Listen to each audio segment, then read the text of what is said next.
Alrighty, guys, I just saw the Minecraft movie, or a Minecraft movie, as it is officially titled. And I know it's a bit late to be doing a review, so we're not going to call this a review. I've decided to title this segment, I've finally watched the Minecraft movie. Because, to be honest with you, well, first of all, I mean, this is the Access Blockbusters Pod, and sometimes we just want to talk about the Minecraft movie. We've been talking about it, actually, a fair amount over the past couple months, because the trailers to me, and this is really why I'm making this segment, because the trailers to me have just been awful. I think those Minecraft movie trailers have been some of the worst trailers I have ever seen.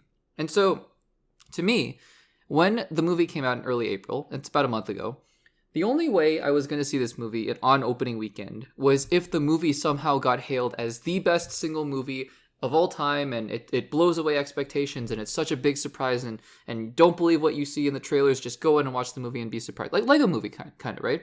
And if that were the case, okay, I'm going.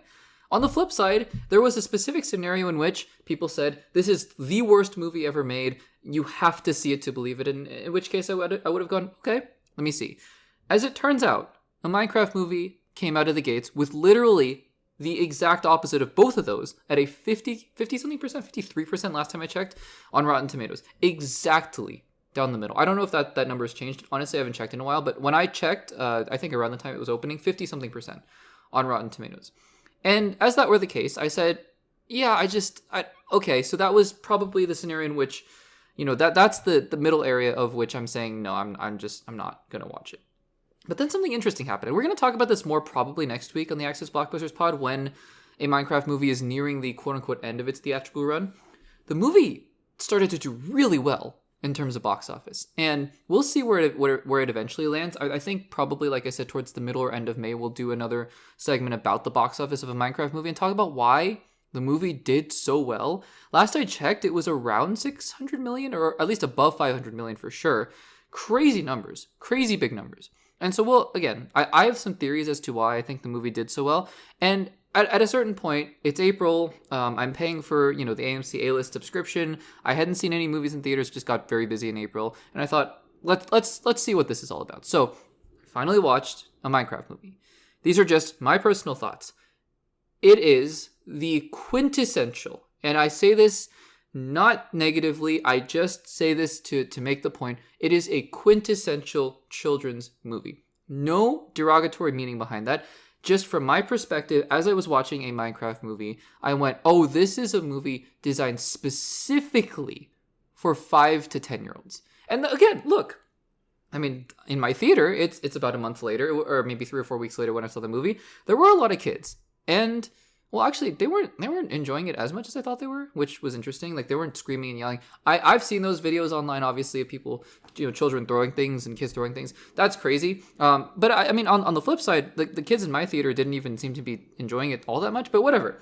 As I was watching the movie, I sat there and I went, oh, okay. So what went on in the minds of the creators was, let's make the most appealing movie we can to kids who know the game, who have played the game, in the age range of maybe 5 to 12. Again, I don't mean that in a negative way. That's totally fine. It just got me thinking, right? Because the movie itself, this segment's not going to contain many spoilers. Not that there's a whole lot to spoil. But, I think what I was thinking about, actually, for the most part, was the idea of, wow, it's kind of amazing, actually, that when studios do make movies that are, generally marketed towards children, and by that you just mean, animated or quote unquote cartoony or whatever that means, and yet they appeal to adults as well. In fact, there are films like Inside Out 1 and Inside Out 2 that I would argue are more geared towards adults, which is kind of amazing to me. But I think kids of that age range would love those films as well. So to me, it's, that's why I'm so amazed by Pixar films, or even How to Train Your Dragon, for example. Even the Kung Fu Panda films, for example, speaking of Jack Black, I think adults can mildly enjoy, right? So as I was watching this movie, I went, oh, interesting. Because it's not often that I go out and watch movies that are just directly geared towards kids. I don't consider Pixar to be in that realm. But I think that it's, for the first time in a while, I saw a movie like that and I went, oh, okay, so that's what this is. And that's what it was. It definitely wasn't for me. Probably my least favorite movie of the year so far. Nothing to do with the fact that it is not the worst movie I've ever seen. It's not, it's not a movie where I sat there and I went, oh, please, just this is a crime against cinema. No, nothing like that. Jack Black these days seems to only have one mode when it comes to acting. It is just this over the top. He screamed the entire movie, and of course he sang a couple times, but it was interesting. I mean, I don't think I've seen Jack Black do anything different than that for quite some time. But anyways, I watched the Minecraft movie. It has some strange things in there, like Jennifer Coolidge. Everything that Jennifer Coolidge does in this movie, I was baffled by. Again, though, at the end of the day, I mean, even I could have done a review of this, I suppose, if I watched it when it came out on opening weekend. But as I sit back now, I'm almost glad I didn't, because what was I going to say? I hated this, I didn't love this bothered me, this bored me. It's a movie made for kids, and I hope kids love the movie, and they clearly seem to, because, again, the movie is making a massive amount of money. And so, again, I mean, I take that for what you will. Maybe we should be striving and pushing for movie studios to be making more Pixar-like films, and I think we should. Does that mean there's anything wrong with a movie directly aimed for children? I don't know. Maybe not. Maybe that's a discussion we can have in the comments down below. We will, like I said, once the movie is starting to wrap up its worldwide box office gross, and I want to see where it lands. I don't think it's going to hit $1 billion, but it's going to make a lot of money. We'll talk about definitely the ramifications of that and how Minecraft movie got there. But in the meantime, guys, have you seen a Minecraft movie, and what did you think about it? Let me know in the comments down below.